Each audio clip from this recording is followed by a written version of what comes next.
Hello guys, good morning po sa lahat. Kumusta na po kayong lahat? Ayan guys, tumila na rin ang ulan. Nawa sa biyaya at pagpapala ng ating dakilang Panginoong Hesus na tumigil na po ang ulan.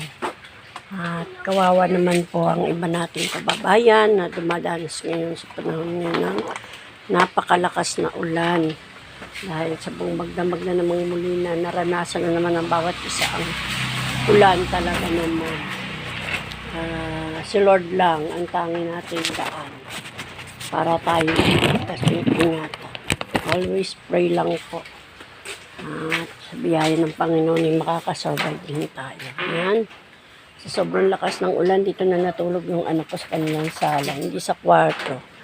Kasi yung pader doon na ginawa ng aming kapitbahay ay hindi matulugan ng kwarto dahil tinatagas po ng ulan yung kwarto nila ng baha kasi wala na pong kanal doon sa tagiliran at sagad na sagad po ang kanilang pagpader sa aming sa likod ng aming bahay. Yan guys, tayo lalabas na ng bahay.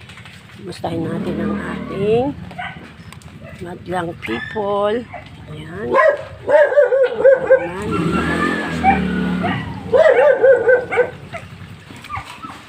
Mermi ka dyan. Yung aking mga alaga hindi makagala.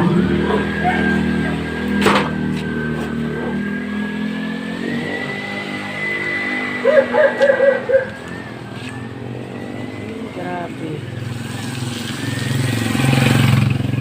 Guys, maambon-ambon pa rin. Sama pa rin ng panahon. Sama pa rin ng ng panahon. Madilim pa rin ang paligid. Nawa. Mais na ang panahon ngayon.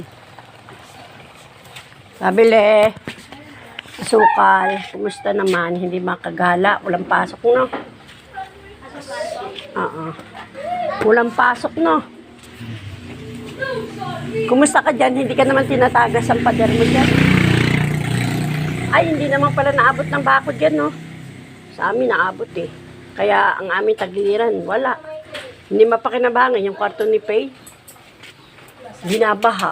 Kasi nga, yung sinagad nila sobra. Di ba yung bubong namin? Talagang dinikit nila sa bubong namin. Kaya kami, si Faye sa salan natulog. Gawa ng pader niya sa kabila.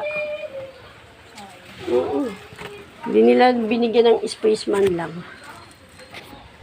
Ayan. Sama pa rin ang ng panahon, ano?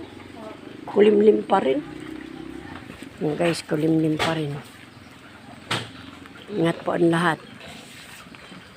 Yan.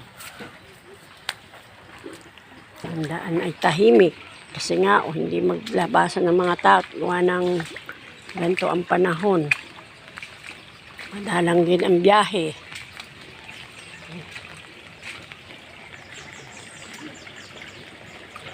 Yes.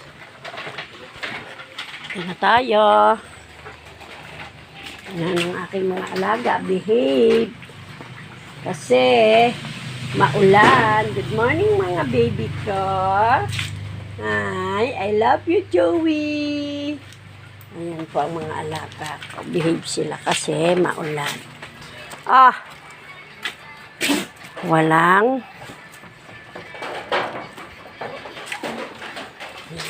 Thank you for watching and God bless you all sa lahat. Thank you. Shout out po sa inyong lahat.